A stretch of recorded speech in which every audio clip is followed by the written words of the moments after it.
Hola, bienvenidos al episodio número 1 de este podcast LexByte, una iniciativa del Centro de Investigación de Derecho Digital CIDED, en el que esperamos a través de este espacio compartir con todos ustedes de los retos y oportunidades del derecho digital. Hoy, en este primer episodio, estaremos compartiendo con un invitado muy especial sobre temas de protección de datos y privacidad, especialmente en estos días que se celebra el Día Internacional de la Protección de Datos Personales. Así es, Juan, bienvenidos a este podcast LexByte. Soy María Gabriela Arroyo, vicepresidenta de CIDED, una asociación de profesionales relacionados con la informática, el derecho digital y los datos personales, cuyo principal objetivo es ayudar a construir un entorno digital más confiable. Y en este mundo digital, en donde los datos son un activo valioso, los estudios de hecho demuestran en esta cuarta revolución industrial que constituyen casi que el 80% de los activos valiosos de las empresas y por tanto, por supuesto, estos están expuestos a riesgos altos, por lo que hablar de las brechas de seguridad es necesario. Es decir, que las brechas de datos en organizaciones no solamente afectan a las empresas, sino que directamente afectan también a el ser humano, que se expone, por supuesto, a este tipo de riesgos. Para hablar de este tema, contamos con un invitado de lujo, Jorge Mora Flores, experto de ciberseguridad y transformación digital. Rápidamente, solamente vamos a hacer un repaso del perfil de Jorge.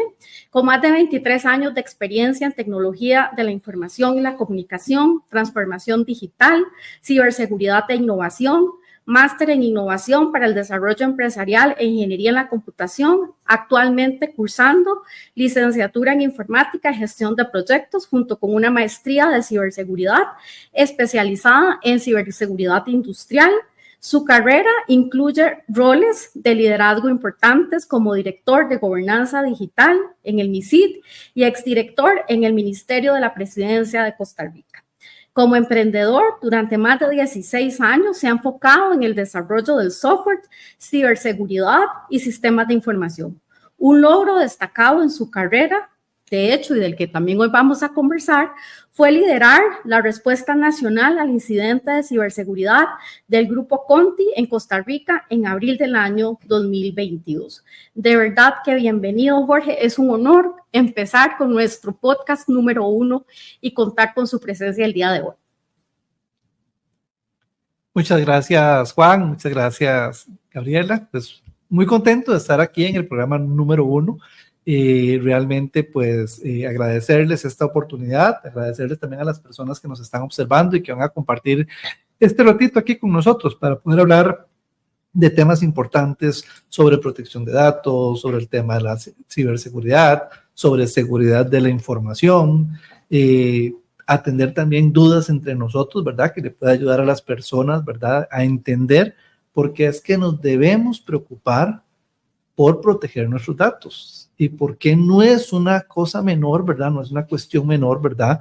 Cuando una empresa, una organización, una institución pública tiene una brecha de datos, que vamos a hablar que es una brecha de datos, ¿verdad? Y por qué tenemos que preocuparnos, ¿verdad? Ante estas situaciones, ¿verdad? ¿Cuál debería ser la posición de cada uno de nosotros como persona, como ciudadanos, como sociedad civil? ¿Cuál debería ser también la posición, ¿verdad? De los organismos, ¿verdad? Del sector público y de la empresa privada y también, ¿verdad? De agencias como la PROHAB, ¿verdad? Que es nuestra agencia de protección de datos aquí en Costa Rica. Sin duda, Jorge, muchos temas que compartir hoy, que conversar, pero comencemos por usted. Cuéntenos quién es Jorge. Siempre lo hemos visto lidiando con temas digo yo lidiando porque tenemos el recuerdo de haberlo visto gestionando estas brechas, quizás una de las más importantes que se ha dado en el país, pero detrás de esa persona, ¿quién está profesionalmente y personalmente hablando? Bueno, Jorge es un soñador, emprendedor que le gustan los riesgos calculados. Con esto quiero decir que cuando veo alguna situación complicada o problemática, me gusta tratar de llegar ahí para tratar de aportar y buscar alguna solución. Apasionado por el tema de la tecnología.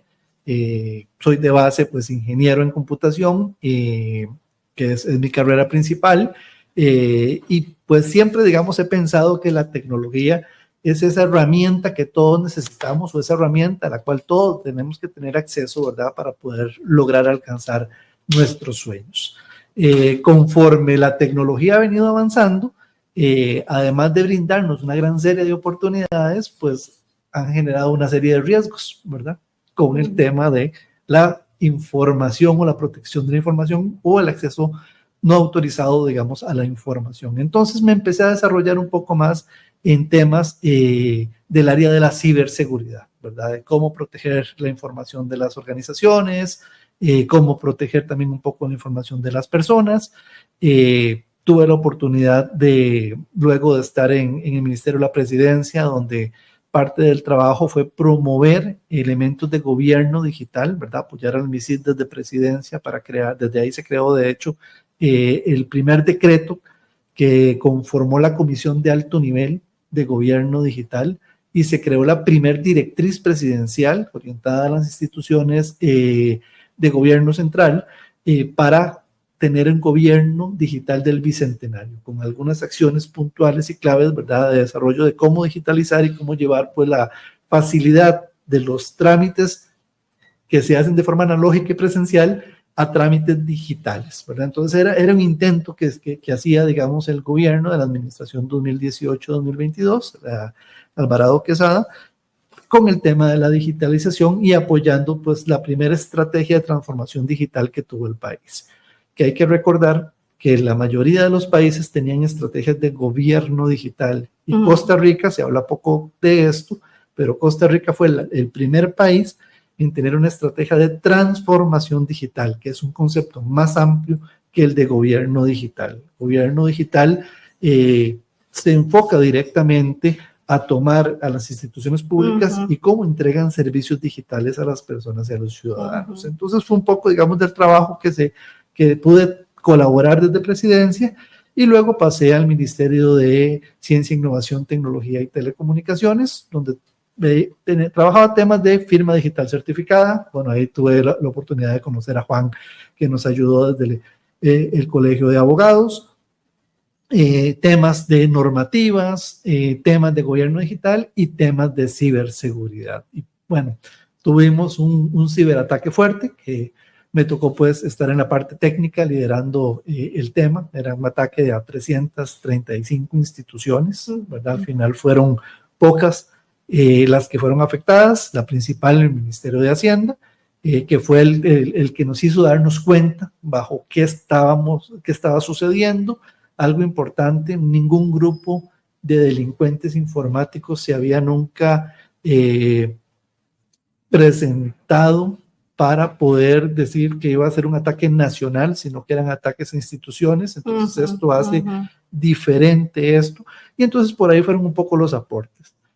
Posterior a mi salida de gobierno, pues me he dedicado más al tema de consultorías, en temas de ciberseguridad. Estoy también colaborando con el Banco Mundial en este momento, apoyando países en Centroamérica y República Dominicana, organismos también de la Unión Europea, un proyecto también de la Unión Europea que se llama EULAC Digital Alliance, que tiene que ver con temas de telecomunicaciones, gobierno digital, protección de datos, gobernanza de datos, y ciberseguridad. Yo colaboro en la parte de ciberseguridad y para una empresa norteamericana de ciberseguridad para poder fortalecer a las compañías en toda la región latinoamericana. Una gran experiencia, Jorge, realmente. Y tal vez para ir adentrándonos un poco en el tema, tal vez si nos puedes explicar a todos qué debemos entender por brechas de seguridad con respecto al tema de datos personales, ¿verdad? Brechas para los datos personales y por qué es tan importante, digamos, hablar también del riesgo que estos tienen o por qué implican también un alto riesgo cuando ocurre. Claro. Sí, cuando hablamos de una brecha de seguridad, nos referimos muchas veces a algún incidente que sucedió.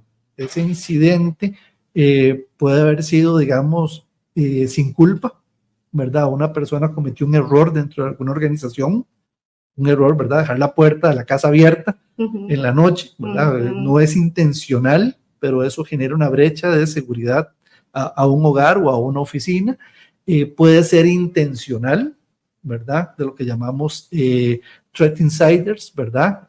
O amenazas internas dentro de la organización. Una persona con alevosía realmente genera el acto, ¿verdad? Para poder generar pues una inseguridad dentro de la organización, o puede ser dada por agente externa, ¿verdad? Por ciberdelincuentes, ¿verdad? Por delincuentes informáticos que tratan de aprovechar alguna vulnerabilidad que hayan detectado, ¿verdad? Una ventana abierta, la puerta de atrás entreabierta del hogar, que el portón de la frente de la casa no tuviera un candado. Entonces tratan de buscar algo que sea sensible, ¿verdad? O que no se vea bien protegido para aprovecharlo y poder ingresar a la infraestructura o ingresar a la casa, a la oficina, ¿verdad? Ingresar a la infraestructura tecnológica y poder tener pues acceso no autorizado a información. Algo que es importante y que tenemos que entender cuando hablamos, digamos, de brechas de datos es que va ligado a la información, ¿verdad? Porque hay brechas de seguridad que van ligadas a afectar la funcionalidad de una institución. Por ejemplo, ataco una planta eléctrica para dejar a una comunidad sin luz, ¿verdad? Pero entonces ahí no hay brecha de datos, sino digamos que hay un atentado contra una infraestructura crítica o esencial. Cuando hablamos de brecha de datos es porque se busca eso, el dato, la información, y tener ese acceso que no es autorizado para poder extraerlo. Es como tener, digamos, pues las cosas más valiosas que nosotros tenemos hoy, es la información, tenerlas en una caja fuerte, que alguien entre, logre abrirla y logre sacarlas. ¿Por qué es importante? Tenemos que tener en cuenta, digamos, obtener cuidado sobre esto y darle, digamos, cuidado, principal atención al tema de las brechas de datos, porque los delincuentes utilizan esto para actos posteriores. Por ejemplo, buscar, digamos, acceso a cuentas bancarias. Buscar acceso a información sensible de las personas para poder extorsionar. Para poder sacar información también, digamos, de patentes, que es, digamos, en las industrias privadas, ¿verdad? Alguna fórmula, digamos, de algún medicamento en el área farmacéutica, por dar un ejemplo, que se dio mucho en el tiempo de COVID. Hubo muchos ataques a grandes farmacéuticas, precisamente para sacar, digamos, los estudios, para poder sacar las recetas, ¿verdad? Y poder comercializarlas y poder, digamos, buscar, digamos, de alguna forma generar, digamos, hasta productos genéricos, ¿verdad? Con patentes, digamos, de grandes compañías. Hoy en día, digamos, lo vemos muchísimo cuando extraen información de alguna institución y la hacen pública en el dark web. Hay digamos, un sentido de seguridad, digamos, que creo yo que es un poco falso, ¿verdad? En el mundo, digamos, digital.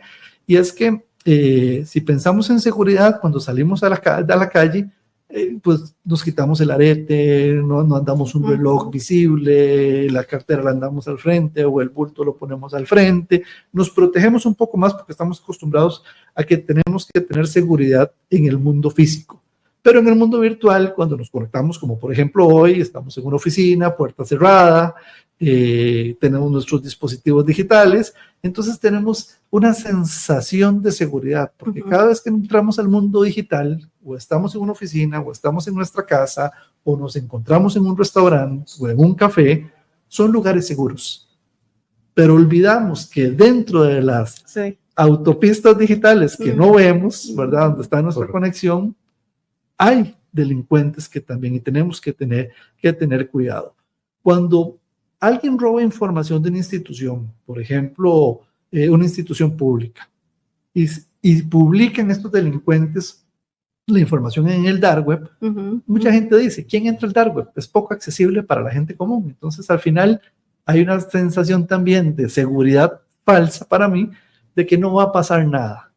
Pero hay otros delincuentes que aprovechan esta información, por ejemplo, correos electrónicos que son publicados con nombre y apellido, para empezar a mandar correos falsos, para generar lo que se llama un phishing, ¿verdad? O sea, hago un correo suplantando la identidad de una organización, puede ser bancaria o otra organización, con algún sentido de urgencia, para tratar de que la persona haga clic o descargue un archivo y de esa forma pueda yo o infectar a la compañía para poder extorsionarla, o pueda yo tener acceso a las cuentas bancarias de la persona.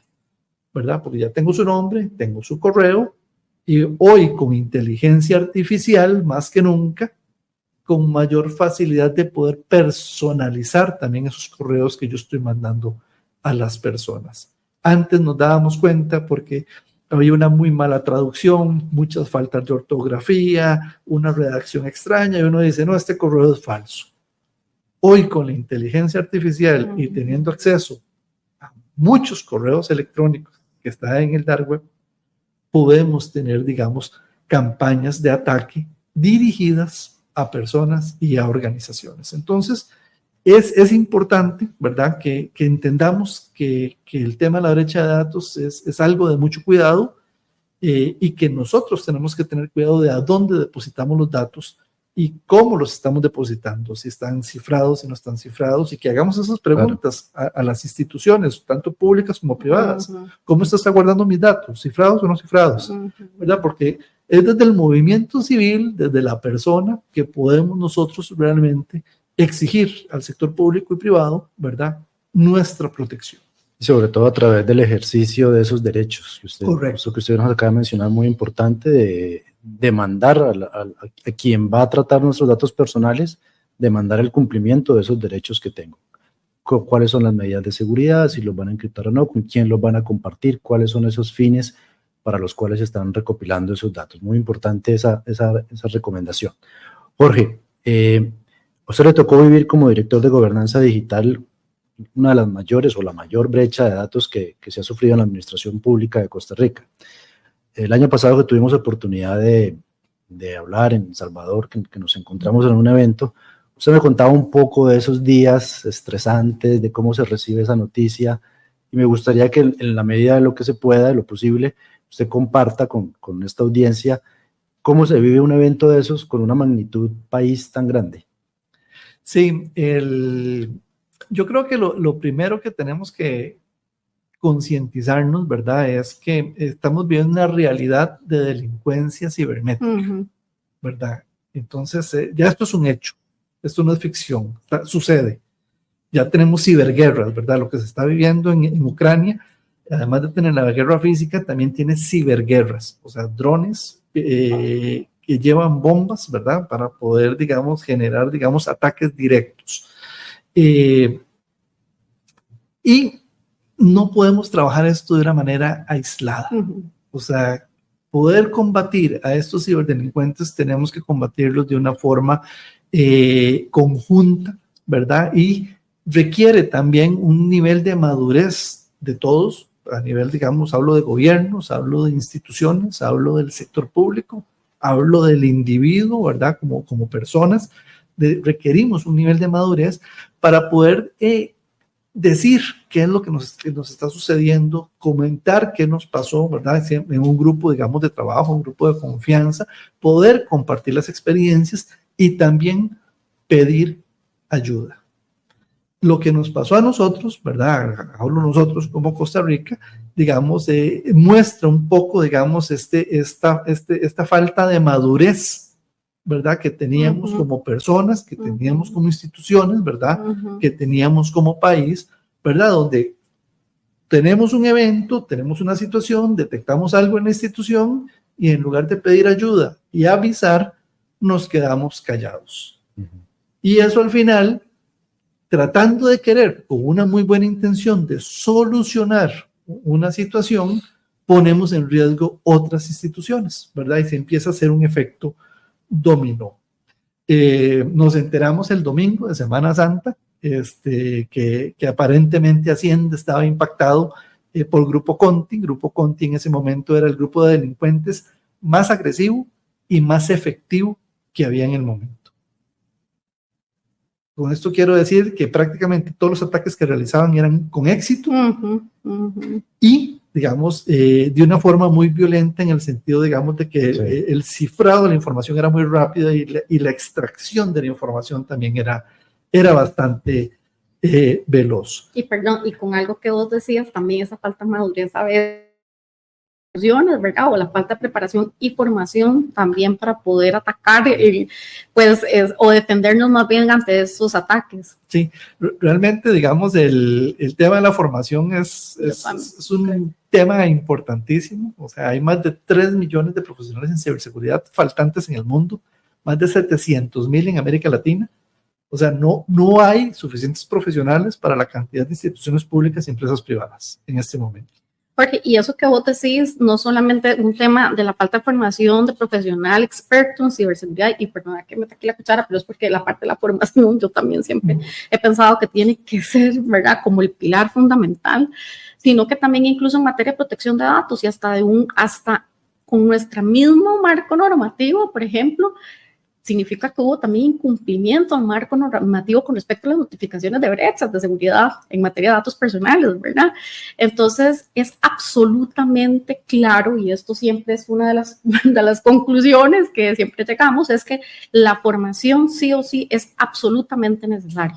Es clave, o sea, y vos lo dijiste, Gabriela, o sea, más que necesaria, o sea, lo necesitamos. Y muchas veces no hay una mala intención, simplemente hay desconocimiento, ¿verdad? Y en el día a día no sabemos, no conocemos bien la normativa y nos falta capacitarnos para saber cuál es la responsabilidad de los datos que estamos administrando y de lo que tenemos que reportar, ¿verdad? Al haber una filtración de datos, yo tengo que decir, bueno, que se filtró para poder también saber cuál puede ser el posible impacto que se tiene que tener y con eso también contrarrestar una posible situación de ataques de phishing, por ejemplo, si hay nombres y correos electrónicos exfiltrados, poder hacer una campaña de concientización a nivel interno para que la gente esté preparada para recibir una serie de ataques, porque va a suceder, ¿verdad?, de phishing, que va a tratar de sacar información o de implantar algún programa que infecte a la organización con un ransomware, ¿verdad?, un programa que cifra los datos, ¿verdad?, que los deja sin utilizar, que no pueden ser utilizados, ¿verdad? Y además que extraiga la información. Entonces, por eso es importante, hay que apoyarse, hay que hablar, y hay que hablar en el ecosistema. No es solo el público con el público, sino que hay que hablar con el ecosistema, el público con el privado y la sociedad civil. Y la academia. Sí, de acuerdísimo. ¿Y qué errores comunes cometen las organizaciones al manejar estas brechas que vos crees que agravan también el problema? Muchas veces parte del problema es, primero, no existe una gobernanza de datos dentro de la organización, entonces no tenemos claro, o sea, guardamos datos, múltiples datos, pero ¿cuáles son datos sensibles? ¿Cuáles pueden ser datos públicos? No lo sabemos. ¿Quién administra esos datos? Al final todos administran los datos, todos los de informática. Y si alguien pide en otro departamento permiso, se le da el permiso también y todo el mundo tiene acceso a la información. Entonces hay que generar primero programas de gobernanza de datos. Segundo, de esos datos, la clasificación, ¿verdad? Para saber qué es lo que deberíamos proteger. Mentira, no se puede proteger todo en una organización. Eso es irreal. Entonces aquí hablamos de gestión de riesgos. Entonces, ¿cuáles son los datos más sensibles o la información más sensible que yo tengo para entonces guardarla cifrada en mis medios de almacenamiento de base? Así, si alguien genera una brecha de seguridad y tiene un acceso no autorizado a esos datos, pues los datos van cifrados.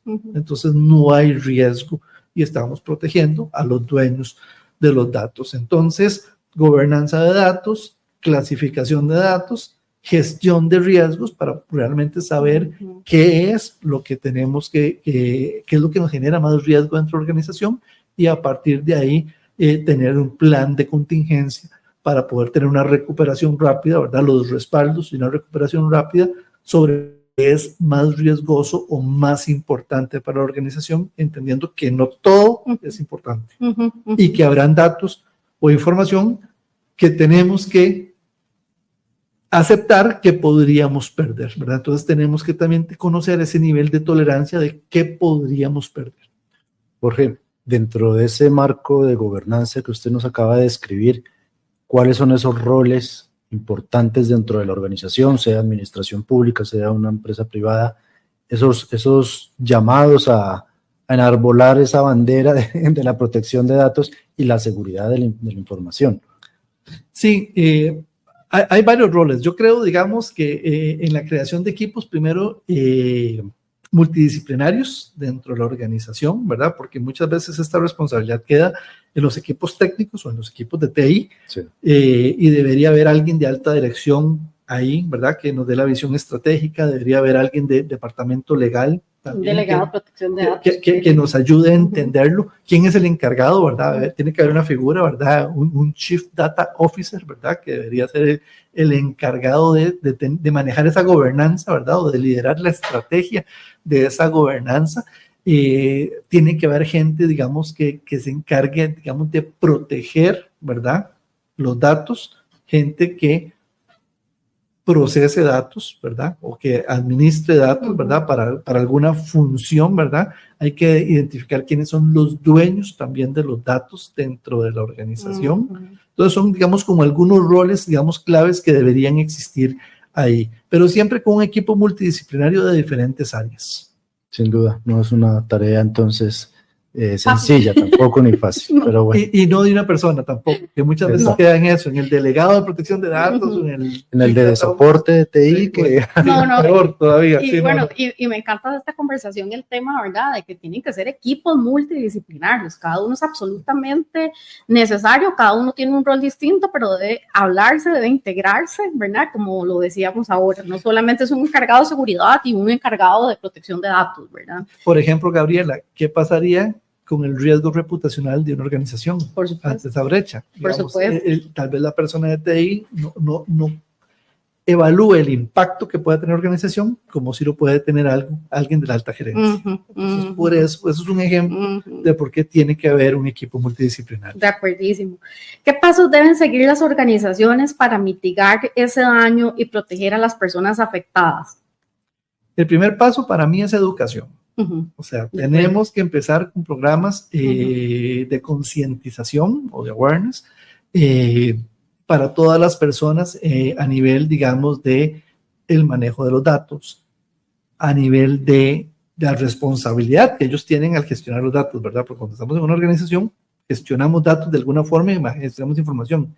Digamos, yo que he estado en el sector público y privado, nunca he recibido nada que me diga, ¿verdad?, cuál es la responsabilidad que yo tengo al manipular y gestionar la información del departamento, la dirección o el área en la que estoy trabajando. Entonces, creo que hay un tema de concientización en esa responsabilidad.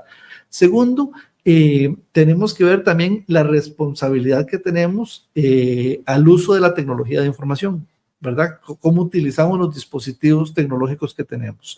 Porque por ahí, digamos, el año pasado, Foro Mundial Económico nos decía en su informe de riesgos globales, en los riesgos de ciberseguridad, que el 95% de las brechas de seguridad se generaban por un ser humano, por una persona humana. Entonces, es un porcentaje muy alto.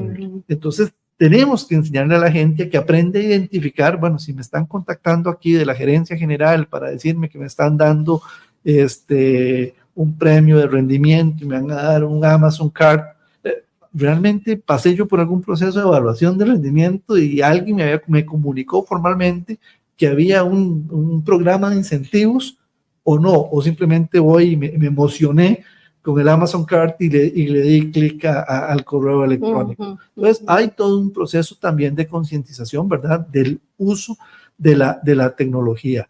Y evidentemente también, digamos, en reportar, ¿verdad? A veces sucede algo que puede ser inclusive un error y puede ser involuntario, cometimos un error, tenemos que reportarlo. Tendemos a quedarnos callados. Y eso, pues, muchas veces genera, pues, problemas más grandes. Incluso voy a retomar lo que mencionó Gabriela respecto a la notificación al titular de los datos personales en caso de una brecha que el mismo reglamento le impone al responsable. Y eso tiene un propósito muy claro y es de lo que hemos estado venido hablando. Es para que el dueño de los datos esté al tanto de que unos datos suyos se han salido de custodia del responsable y que ahora probablemente estén en manos de terceros no autorizados que los vayan a utilizar con fines ilícitos, y así de esta forma el titular tome las medidas. Y quiero entonces volver al tema de la Dark Web y Deep Web.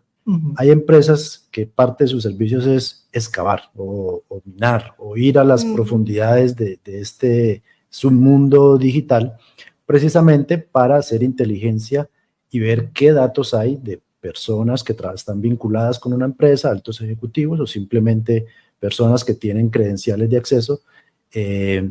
Cómo funcionan estos servicios, qué es lo que buscan, por qué son contratados y qué seguridad brindan a las personas y a las empresas.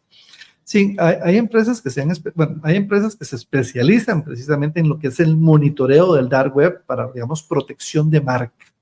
Ahí hablamos, digamos, cuando hablamos de protección de marca es, bueno, hay alguien que está tratando de vender alguna credencial de alguna empresa o alguna institución específica. Credencial de acceso, Credencial de usuario acceso, y password. Por ejemplo, digamos, esta semana, la semana pasada, perdón, nosotros, digamos, en la empresa norteamericana en la que yo trabajo, tenemos nuestro departamento de Cyber Threat Intelligence, entonces es inteligencia de ciberamenazas, y es un equipo que además de hablar inglés, habla también ruso y habla lenguajes cirílicos, y entonces entra a los foros de estos delincuentes para tratar de extraer la información.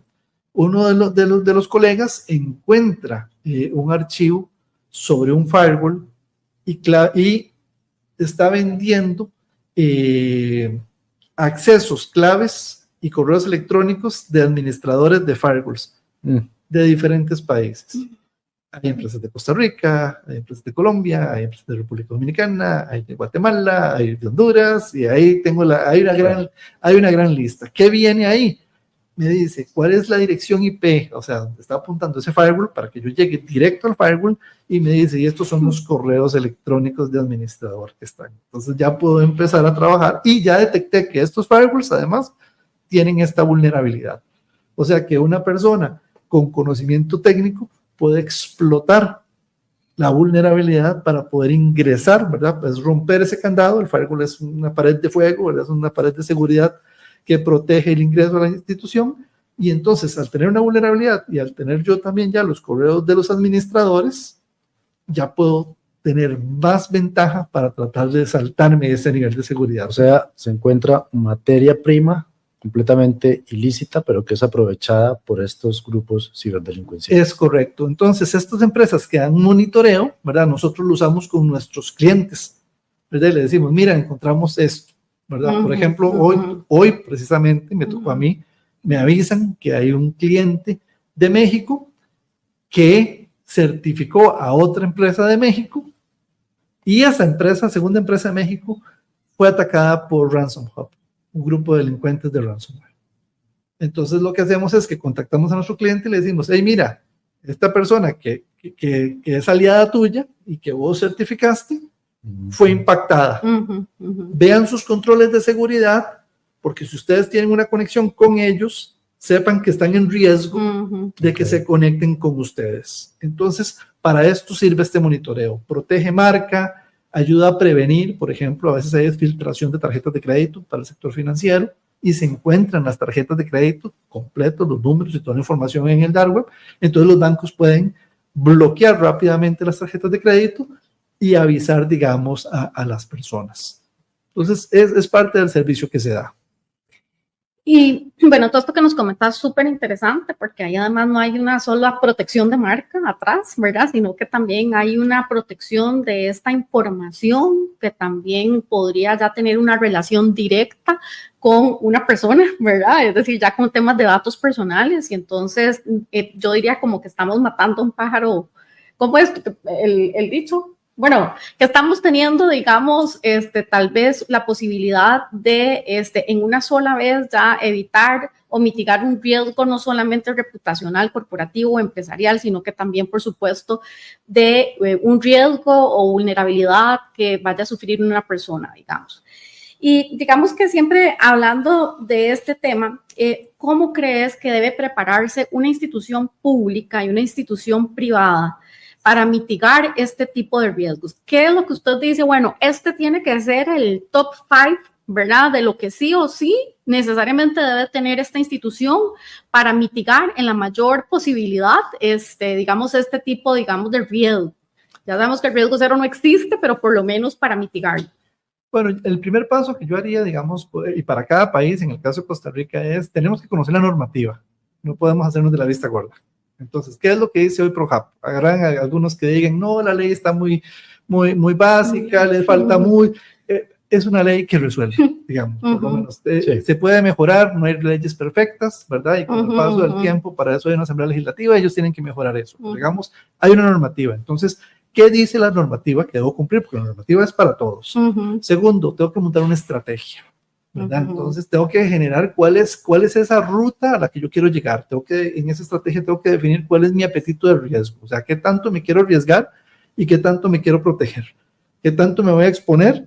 O qué tanto no me voy a exponer, ¿verdad? Entonces, ese es el apetito de riesgo. Entonces, en esa estrategia también defino cuáles van a ser los grupos de trabajo y defino, digamos, cómo voy a trabajar las diferentes tareas de implementación, ¿verdad? Para proteger los datos. Tercero, educación. O sea, tengo que empezar a capacitar a la gente para que tomen conciencia de que los datos y la información es importante y que tomen conciencia de la responsabilidad que tienen ellos y de la responsabilidad que adquiere la institución, claro, ¿verdad? Por el uso de la información y los datos que tienen. Cuarto, gobernanza de datos, ¿verdad? Y 5, seguir capacitando.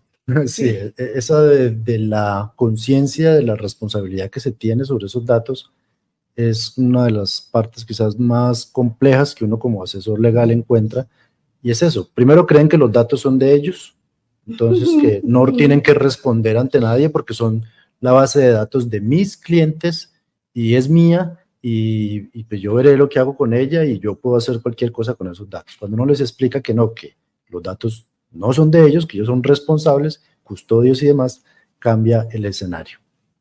Bueno, Jorge, finalmente, de verdad que ha sido un placer contar con usted el día de hoy.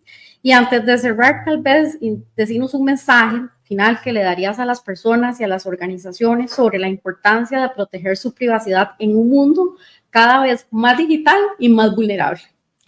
Sí, creo que hacer un llamado, ¿verdad? Que piensen tal vez en lo que es más valioso materialmente para cada una de las personas.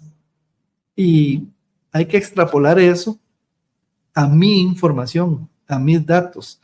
Yo creo que tenemos que ser un poco más conscientes de saber a dónde y a quién le estamos regalando nuestra información, a dónde estamos dejando lo que se llama nuestra huella digital, a dónde dejamos correos electrónicos, a dónde dejamos teléfonos, a dónde publicamos fotos que muestran dónde vivimos, a dónde estamos, cuántos hijos tenemos, a dónde estudian nuestros hijos.